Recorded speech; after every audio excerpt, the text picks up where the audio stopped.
Warning: tube amplifiers have lethal voltages inside them. Please do not attempt to build, test, or repair these without understanding and following all safety protocols. Hey y'all! Well, this is going to be another short video series on a different kind of 300B amp. This is going to be a really price-conscious 300B amp.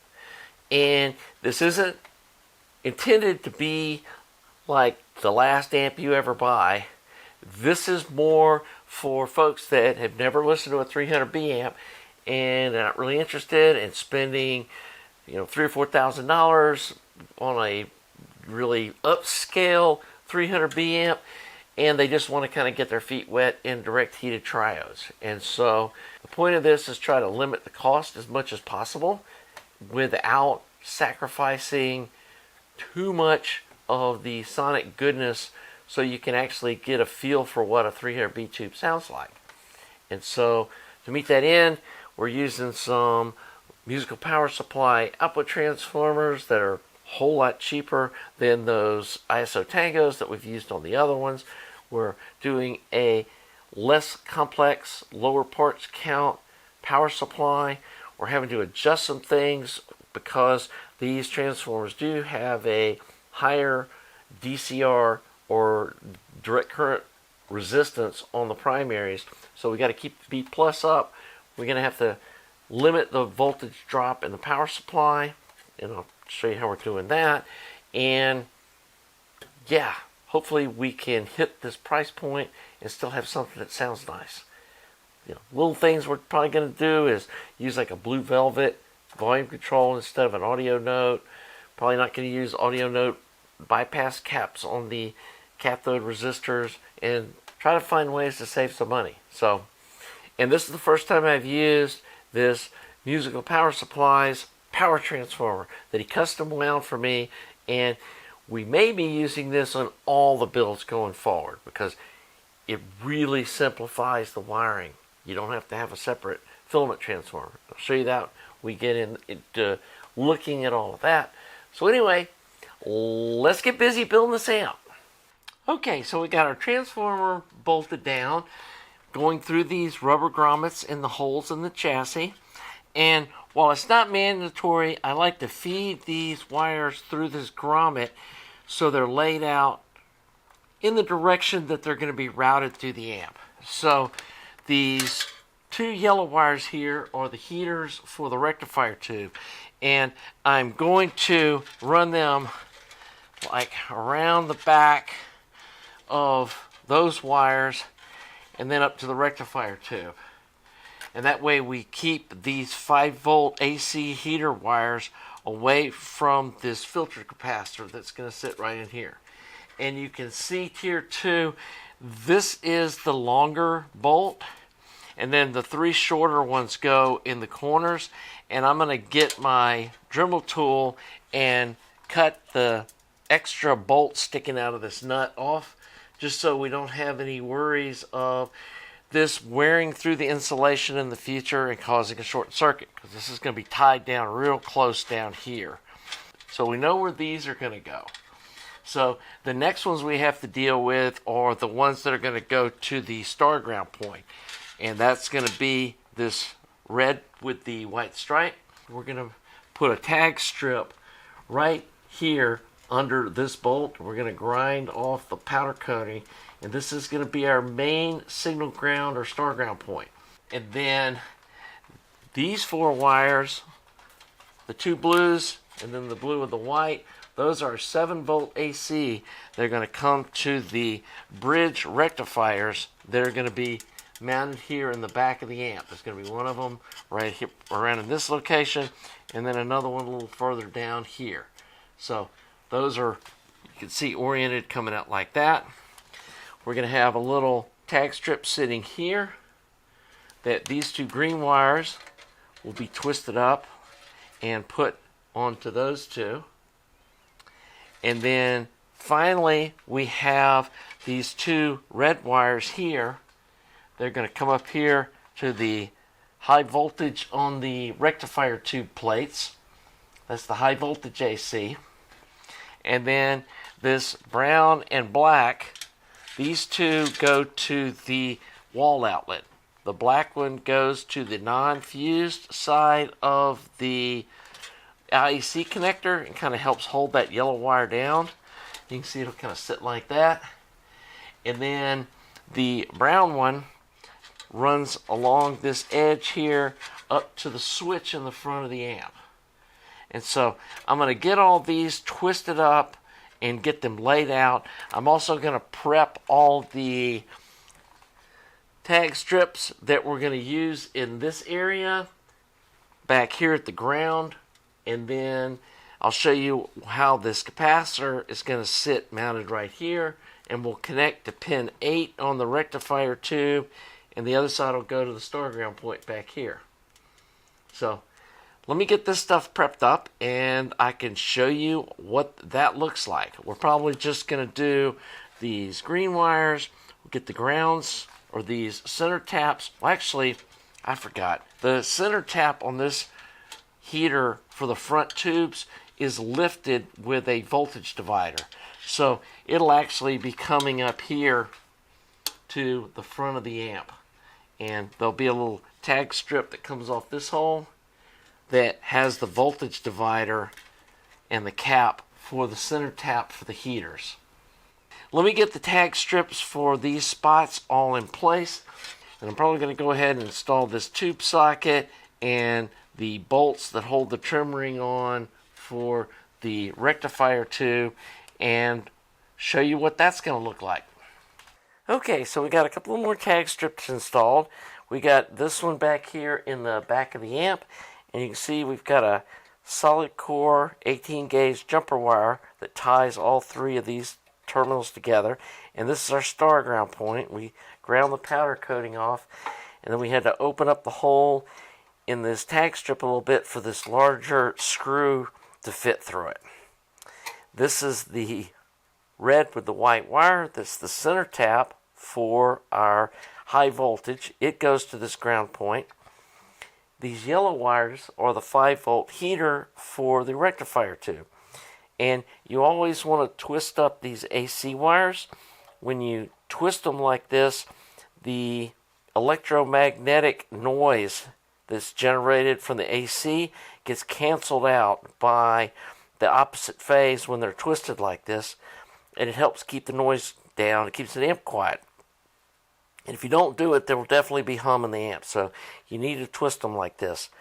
And we're going to route this around underneath, around over here. I'm probably going to get some contact cement and just going to glue this wire down in place.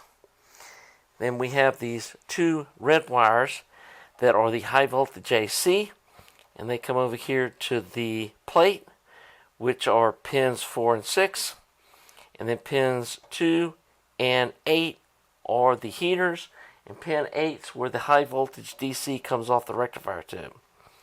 Now, when I have these rectifier tube sockets, I cut off the odd numbered pins because they're not used, and it just gets them out of our way. I just get a little flush cutter snipper and cut them off like that.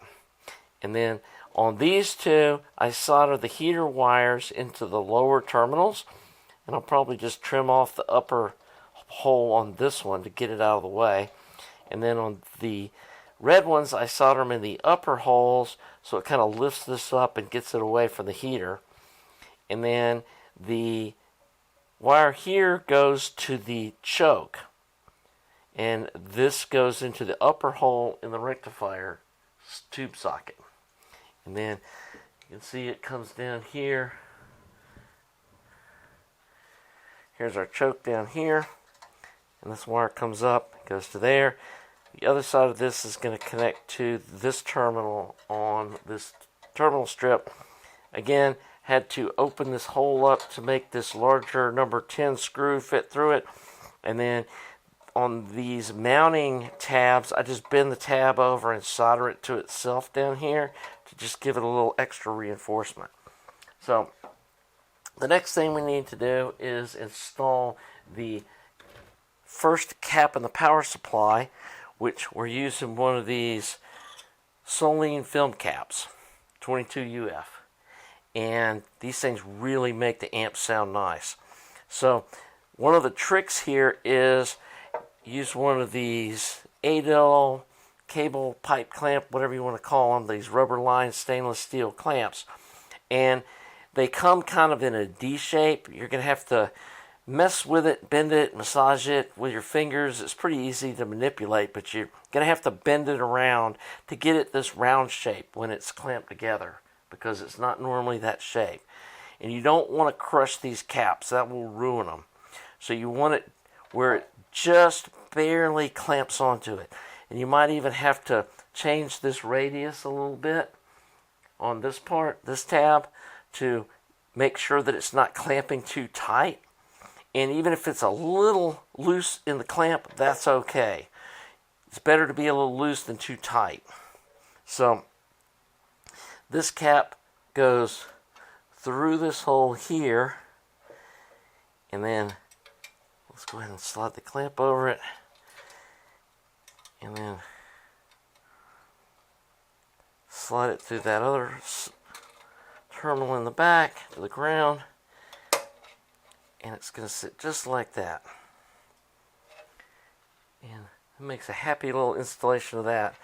The other thing we need to install under this bolt is I need to cut one of these terminals off, but we want a 2-terminal tag strip with it off the one side, offset like this. And I'll have to bore that hole out a little bit. It's going to sit right there on this same bolt that's holding this clamp down. And these two 6.3 volt heater wires are going to come up and go to it. And you can have a clamp. It doesn't have to be this direction. It could be that direction too. It doesn't really matter where it sits, but I've just got one of these handy. And then this is the center tap for the heater, and it's going to come up here and attach there, which is the center of our voltage divider that's used to apply some DC offset to the heaters, so we stay within spec of the heater to cathode voltage on our 6S and 7 tubes. Plus it just helps the driver tubes stay quieter. So probably getting a little PTFE tubing and put it on here. So let me do that, solder this up, get this tag strip mounted here. I'm going to go ahead and solder the heater wires. These are again the 6.3 volt heaters. I'm going to solder them on there and come back and show you what that looks like. Okay, so I got this little voltage divider tag strip set up here, and it's really a pretty simple deal. This is going to be the remote ground terminal for the front part of the amplifier. And there'll eventually be a jumper wire that runs from here back to the star ground point at the back of the amp. But for now, I know this is the ground point. And so we've run this ground wire here from this remote ground point up to this terminal on our voltage divider for putting a DC offset on the heaters on the driver tube. And so again, got this is coming up, ground on the bottom hole of this tag terminal is where I connect it. And then underneath here is a 47K resistor that goes from the pickup point for the heater center tap to ground. And then here's a 360K that goes from what's going to be the positive or the B plus to this pickup point. And then this capacitor here, the value of it's not very critical. You just want it over what this voltage is going to be sitting here. I've got a bunch of these 47 UF 160 volt caps, so that's what I stuck here. Anything over 10 UF is fine, and 100 volts will get you where you need to be on the voltage. But having a little larger one just gives you a little headroom there. And then this terminal here, I'm going to have a wire that comes over and comes up. This is going to be our final filter B+. So you can see this is where the wires from the top mounted choke come, and one of them comes over here to pin 8 on the rectifier tube. That's where the DC comes off of the rectifier tube, and then it comes down here, goes through the choke, comes out, goes to this terminal. And on some of the other amps, we've put a mounted 50 ohm resistor, a 5 watt sitting up here that'll dissipate the heat through the top of the chassis. But because we've got a higher DCR output transformer, I don't want to give up the B plus that a 50 ohm resistor would give. It does provide a little bit more filtering, or it will drop the ripple just a little bit, but I decided to use a 10 ohm and just went across here. This is a 2 watt. We've only got a 1/4 of a watt of actual current dropping across this resistor, and we're only going to drop like 1.5 volts, or I think 1.8 volts, something like that. And so 2 watt resistor is fine. And so just have this metal oxide resistor here for the power supply. And one of the things I want to try doing also on this amp, because this is aimed at a more budget-friendly audience, is I want to try to put as little strain on the rectifier tube as possible, so that possibly, you know, any type of modern 5AR4 new production tube will work in this amp without having to worry about it blowing up, like can happen in some of my other designs that have had a lot higher capacitance in the power supply. And we'll see how this works out. I'm trying to see what happens or how it sounds and works using less capacitance in the power supply. So the first cap is that 22 UF Solene. The second cap, I'm going to use this 33 UF Nikon that's going to sit right there. And if you can see, I've ground down this bolt here, or cut this bolt off and ground this down flush so that this cap can just sit right on top of the end of that bolt. Just like that. It can sit right there. And then for the second cap, we're going to use 100 UF 500 volt that's after this resistor, and it's going to sit right there next to this cap, just a little space between them. And then so the power is going to come out of the rectifier through the choke. It's going to have this cap to ground. It's going to have this 10 ohm resistor that makes an RC filter for the second stage. And then we got 100 UF cap to ground. And this is where the B plus is going to get pulled off of. And again, then this will have a wire that runs up here. But before I solder these in, I want to connect the ground wire that daisy chains off of this that goes over to the driver tubes. So I want to get those tag strips installed and get that ground wire run and soldered up here before I solder these caps in place. So let me get that done. We'll come back and then do the final soldering of this lower terminal on this remote ground point, and then we'll solder these caps in place. And then we can start moving on to getting the driver tubes all wired up. Well, this looked like a good spot to wrap up this video. Hope you're enjoying this build series. And again, we're trying to hit a price point with this. And something that people that either on a tighter budget or they don't want to invest a ton of money into a single-ended amp when they're not sure if they're going to like it or not, or whether it's going to have enough power for their use.